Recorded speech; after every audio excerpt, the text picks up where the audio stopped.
tonight's speaker is Laksh Kumar, who graduated with his PhD in robotics from Georgia Tech recently, so maybe 6 months ago or something, if I had to guess. And I hired Laksh as a postdoc, so I've known Laksh actually for a really long time. I met him when I was a grad student, or I was a postdoc in India. I met him, I went to India, did some outreach there. We ran like a week-long hackathon, and Laksh was on one of my teams, and he did really well. And I thought, this guy's got to get into the field that I'm in.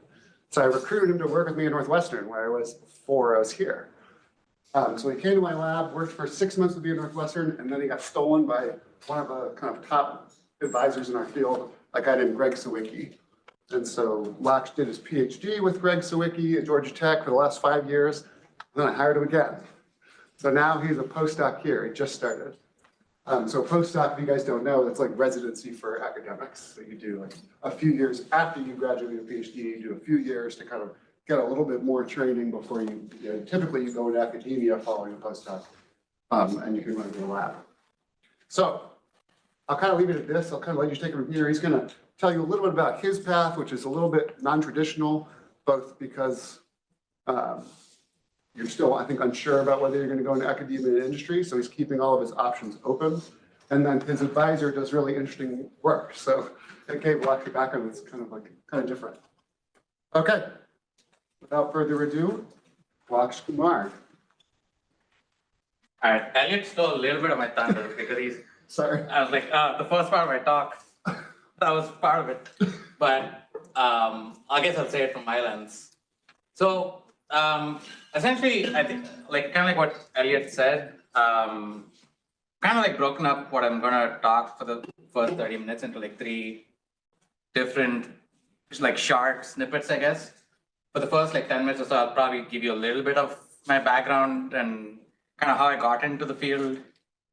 Second part is going to be like one specific project that I worked on that I think will highlight like why like a robotics background is not just useful for robotics, but like can give you a unique perspective even for other fields like biology, where I worked on.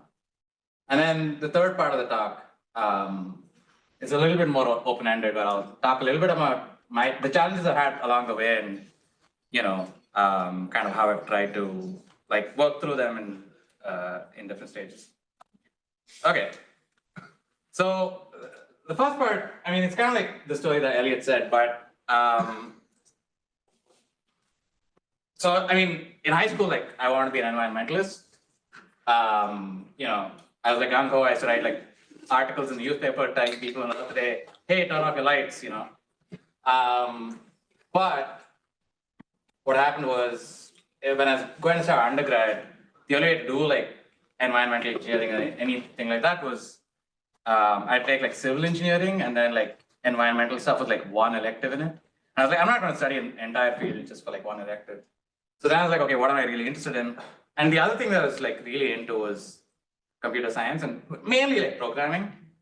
And I'd do some soul searching there where I was like, oh, like, do I really care about computers? Not really. I was really into the high of like, oh, you like program something, it comes to life. And it was just dopamine at the end of the day. And I really like that. So I was like, oh, like how can I expand this? And the natural expansion was, wait, what if a real thing came to life? And I was like, oh, I should do robotics. And then I talked to people are like, oh, you can do mechanical engineering, you can do computer science, you can do ECE. I was like, I don't know what electronics is. I don't know if I like it or not. Computer science, again, I was like, I can do programming on my own. Big mistake. But anyway, and mechanical seemed like applied physics, which again it is, but it's not. But that's how I got into it. And then in undergrad, I found some classes, did some internships. I was interested in robotics. And actually, like, it was in one internship that I found a real flavor of robotics, where I was doing an internship with like ABB Robotics, which is like this company that makes these industrial robots. But in India, you don't really do the robotics part of it. Like you're like using the robots in the context of using them in a factory or something. And so it's pretty boring. And I was like, they're not really giving me real work. But they saw, one of the people there kind of saw, oh, this guy seems interested in robotics. So he introduced me to edX and Coursera and whatever, and he's like, oh, this guy Russ Tedrick at MIT. He has his undergraduate robotics class. You should take it online. And that kind of really got me going into what real robotics is. And this is kind of around the time that I was like, oh, let me see how the people are in the field. And part of that is you watch TED Talks, right? So I was watching TED Talks. I saw a TED Talk from Hugh Herr, who's this pioneer in the field who himself like had an amputation and then kind of he's like, oh, prosthetics are really bad. Let me make my own prosthetics that's better. And then there's Todd Kuiken, who again invented this new kind of surgery for people with amputation, and all these people that you'd see. And so this is the kind of phase that I was in. And then a friend of mine had gone to like a hackathon the previous year, and he was like, oh, like you should go, it might be interesting. And I go there, and lo and behold, like first day, I see Elliott there, and the weird thing is Elliott wasn't from the lab that came. It was another lab, Ramesh Raskar, who does like this vision stuff, was coming to like an eye hospital. But I was like, he seems familiar. And then they introduced him, I was like, wait, he was the guy at the end of like Hugh Herr's TED Talk. And I was just praying, oh, please, please let him enter my group, because like randomly assigned. And yeah, like, like he was my mentor. We, worked on some like braille printer, whatever, it doesn't matter what we worked on. But essentially a year later, I was at the end of my undergrad, I'd done some like, traditional robotics work, which was like, I was working on drones and all that stuff, but somehow like, there's not a lot of like robotics jobs in India that are like typically robotics. And then for like a master's or a PhD, I was like unsure what I want to do. And I remembered that, oh wait, I'd met this person who was doing this cool stuff that I don't know anything about, but it seems super interesting. So then I shot him an email and I was like, hey, I'm interested. Is there a way I could come? And then he just happened to be running the internship program at RIC that year. And he's like, well, I'm running it. So yeah, sure, you can come. And like, the reason I said that story is like, you have to see how many weird things have to come together for like my career to start. First of all, someone who wasn't in the lab had to decide to come to India with that lab. And I think partly the reason you came is because you like Indian food, right? Love Indian food. And he's just like, oh, you're going to India, let me come. So like a random person to come. And that hackathon in the first place, I was actually rejected. And then like a week before the hackathon started, I got an email saying, hey, someone dropped out. Do you want to come? So like all that to say, like, there's a lot of like coincidences that had to come together to be where I'm at. And so even in your careers, I know not all of you might be interested in biorobotics or whatever, but like, even in your lives, you'll find something similar where like, just be interested in whatever's around you, even if it seems random or stupid, or it's like, oh, what will this ever give me? Like, you never know. So like, don't stop yourself from your curiosities. Now, okay, so then I come to his lab. His main advice, which I think applies more broadly, was he was like, look, you got to meet the people if you're applying for PhDs, because everyone emails like PhD advisors, but like, look, I get 100 emails. How do I pick who I should hire? And he's like, get your face in front of people. So I like emailed people, called people. I randomly showed up to random conferences in Boston, and I try to get my name familiar with people and have conversations. And that's basically the two main people that I was interested in. Both are interested in hiring me, partly because like I had a conversation and we clicked. And one of them was the one where I just randomly showed up to a conference in Boston. That I didn't even know he was a professor. Like he was newly hired, so his thing wasn't on the website. And yeah, we chatted, and that's one of the opportunities I had. And the other one was Greg Savicki, who he happened to publish this paper in Nature, which is like the biggest journal you could say. Science and Nature are like the big two journals. That happened to come out the year that I was doing my internship. Again, a coincidence, right? Like it was a big paper in our field that came out that there was a journal club going on. I was like, oh, who's this guy? And then I dug through his research, and I really liked how he used his like engineering principles to go back to biology and ask basic questions in biology.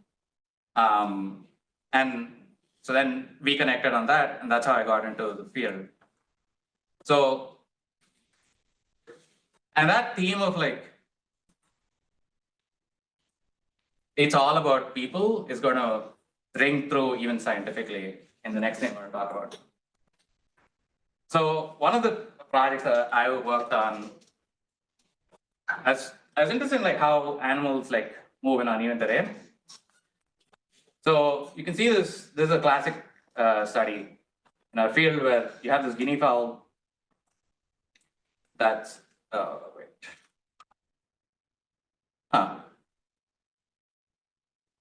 Oh, I guess in Google Slides that didn't upload the video. Anyway, it doesn't matter. But the point is, there's a guinea fowl that's like running, and as you can see, there's like a sheet of paper on top, right? So it doesn't know there's a hole in the ground.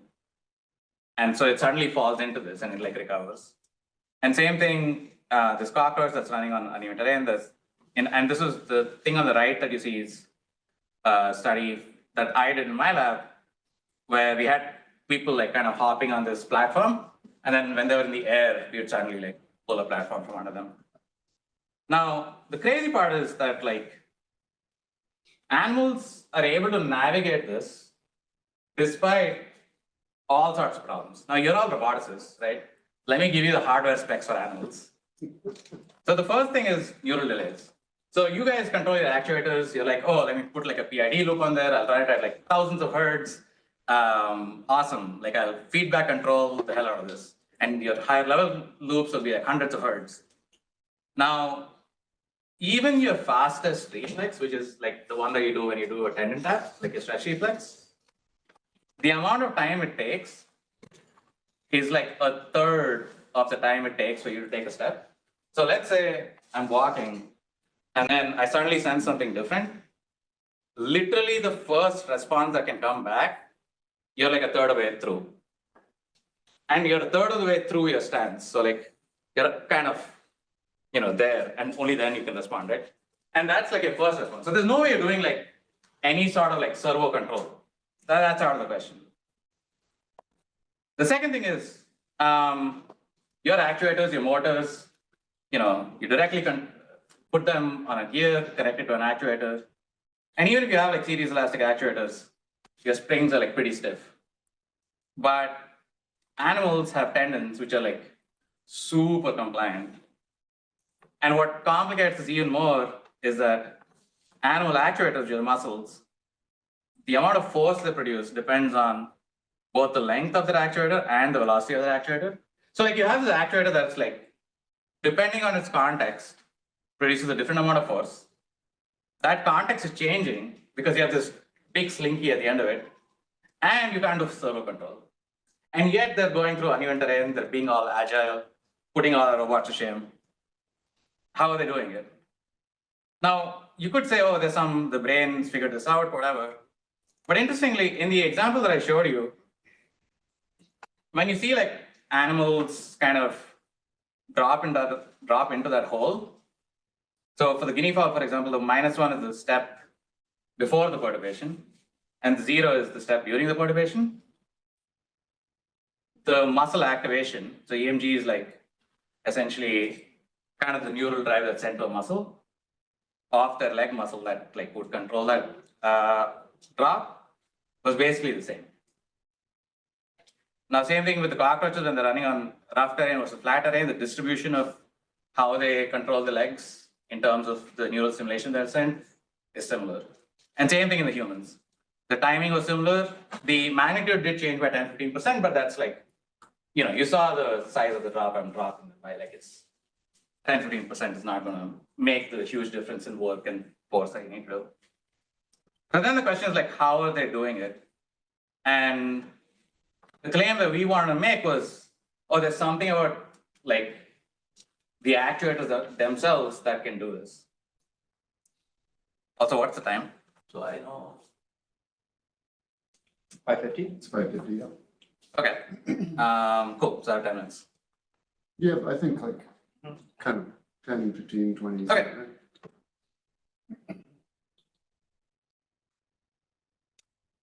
So let's say you want to study, okay, fine. I want to say that muscle tendon units, that's where all of it is. Now, the problem with that is, how do you study it? Like, okay, you can take an animal, kind of like what people had already done, and say, look, the muscle activations didn't change. So it has to be the muscle that did it. But it's only not changing on average. It's one muscle. There's so many muscles in the leg. There's all these other joints. There's two legs. And I can't speak to the animal in English. You can't tell, oh, just don't do something different. Now you could take a muscle out and you can be like, oh, I'll take this muscle out and I will just control its length, control how much I'm stimulating it, and take it through some trajectory, and I'll study like how the muscle works. But then the problem is you are prescribing what that trajectory is. You're telling it, oh, stretch by this much, shorten by this much. You're not saying, hey, muscle, move this mass through the world dynamically and see what happens when I drop you into a hole. Now in modeling, you could do that, right? You could build a model of like a muscle that's actuating a body. You can make it hop, you can drop it. But our models of muscle are really, really bad. And so then this is where again robotics came into it. So first of all, I guess I didn't highlight this. Part of the reason I was interested in this question in the first place was that robotics specs thing of like, but there's something weird about animals that if I was a roboticist, there's no way I'm designing an animal like this, but yet they're way better than us.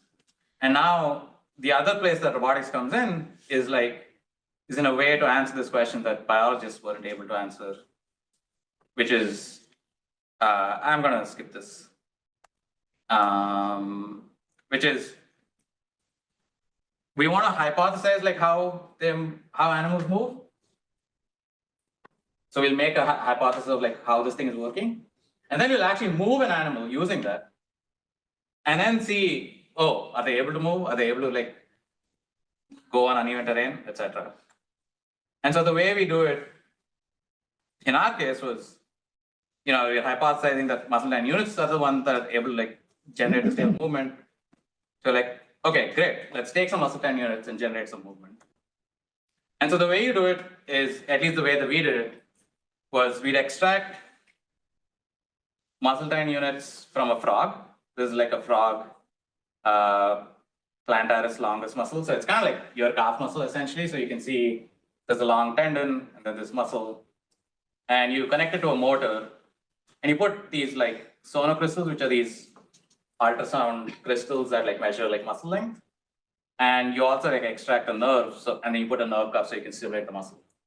So now you have this muscle, and the way that we do it is we connect it to a motor, and we program that motor with like a real-time controller to act like a mass in gravity with a lever arm. So this pulley diagram that you see is basically, if you think about your foot and your calf muscle, like your calf muscle is actuating a pulley, which is your foot, right? There's like a moment arm here, that's a shorter moment arm and a longer moment arm to your foot. And so when you stimulate it, so it's essentially that model just inverted. And so then you can stimulate it and you can generate hopping. And I realized I should have gone ahead in my slides where I actually show you how that works. So same thing, muscle tendon unit connected to a motor. Explain this. So you can stimulate it, and then when you stimulate it, it'll generate force, and that force is moving a mass. And so as you keep stimulating it and whatever, it's like moving this virtual mass that's hopping. And that kind of like looks like this, right? So this pink line that you see are the action potential you're saying in the nerve. And this sort of path you're seeing is how the mass is moving. And this is not, and by the way, like the only thing that we're sending the muscle is the stimulation. It's generating a force and it's dynamically interacts with the mass to like create this hopping. And guess what? And then when it's hopping, you can drop the height of the ground. So in this case, we raise the height of the ground. And when you raise the height of the ground, you're basically like removing some potential energy, some mgh amount of energy. You can drop the height of the ground. You know, you can do whatever because The virtual ground. yeah, the virtual ground that the mass is interacting with. And so then what we were interested in seeing is, okay, now in this case, we know we have not changed the stimulation because we are the ones stimulating it. There's only one muscle tensor unit that's like moving, that's making this hopping happen. And you change the ground, and you raise the height of the ground and drop the height of the ground. So let's see how well it's able to dissipate this. And this is what we see. So on the x-axis is the energy that was injected, and on the y-axis is the energy that was either dissipated or generated. And this black 45-degree line is like what a perfect system would do. Like if clairvoyantly it knew I need to dissipate this amount of work or add this amount of work, it would happen in this black line. And you can kind of see that even in the first hop, a muscle line unit that didn't know like a change in height of the ground is coming and didn't have a change in stimulation. You can see the stimulation was at the same point throughout, was able to like dissipate the energy. And you can go into the stats where basically in this case, the slope is not significantly different, but there was an intercept. So, you know, we looked at it over 3 hops where at the end of the 3rd hop, it's definitely not different from that line. Okay. All that to say, let me skip a couple of slides here because I don't think I want to go into how that works. We can go into it later if people are interested. But essentially, like what we were able to show was we were able to prove this long-standing theory in the field that hadn't been shown, like it was always like intuited. It's not like a good idea, but this is the first like hardcore proof of it to show that you don't need like reflex or the brain coming into place to reject uneven, at least in this context, which is a very simple hopping context. And the way we were able to do it is by using hydrodynamics, kind of a framework with real-time controllers, and like all the tools that we are pretty familiar in robotics were able to like help us design this experiment and kind of ask these kind of generative questions. And because we asked it in like a novel context, this is the part that I skipped, but I think the implication is important. We were able to show that like classical models of muscle are like really bad at predicting these behavior. And that's kind of driving some of the future work that we're doing, which is, this is kind of what I did in between my PhD and my postdoc. On the left, we were developing like better model, sort of these molecular models of muscles. They're called like cross bridge. Muscles basically are, at the cellular level have these cross bridges. And so we're trying to work with biophysics people to like build better models of muscle. And on the right, this is like kind of like my pet idea of what I want to do going forward is like, hey, you have this one muscle that's making this one simple hopper. What does that say about anything about movement, right? So I want to either grow muscles or take biopsies of people and control prosthetics and legged robots and kind of see if my idea is generalized or if I need to, put reflexes in the brain back. Okay, so that was the second snippet where I kind of want to show you like how having a robotics background helps you in biology and how biology can influence the robotics questions. And I think the last part, we can leave it to the discussion section. Oh, and yeah, this is, yeah, so this was these are the people like who, huh? That was your committee? Yeah. That's an awesome committee. Yeah, I was super lucky. And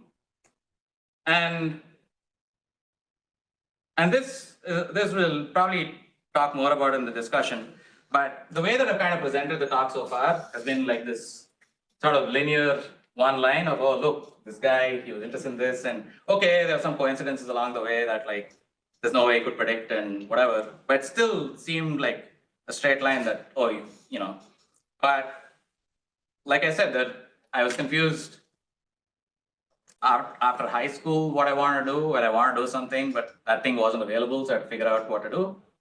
And there, I had to figure out, okay, what is it that I like? Okay, I like programming. Do I like computer science? So, and then what about programming? Oh, maybe that's why I like robotics. But I had a similar thing happen another 2 times that I was stuck in my career. One was during my PhD, where during the pandemic, now my advisor like let me pick all my projects. So I had a project that I liked, I was using my skill set.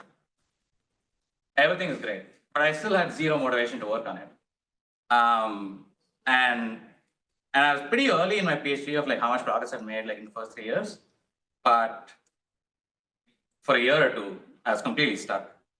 And it's there that I went to like therapy, and that made me realize things that were getting me stuck kind of helped me get unstuck. So sometimes it's not about you or the other people and the situation. Like sometimes when you're stuck, you need other sorts of help. And that was super helpful for me. So I just want to mention that. And the last version of it was after my PhD. Again, I finished my PhD. So this work that I showed you before, you know, like a month after my PhD, I went to a conference, like it was awarded.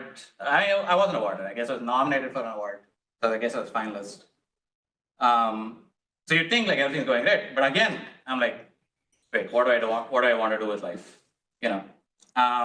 And in that case, again, that time I did a much more thorough version of how to figure out what I wanted to do and what I want to do next. But we can keep that for the discussion. But anyway, I just want to mention that the broad point of mentioning the third thing is, like, it's not always like a straight line. And part of figuring out what you guys do in your own lives is going to be, how do you either reach out to other people for help? How do you help yourself? And we can get into the details if people want to. But yeah, that's my talk.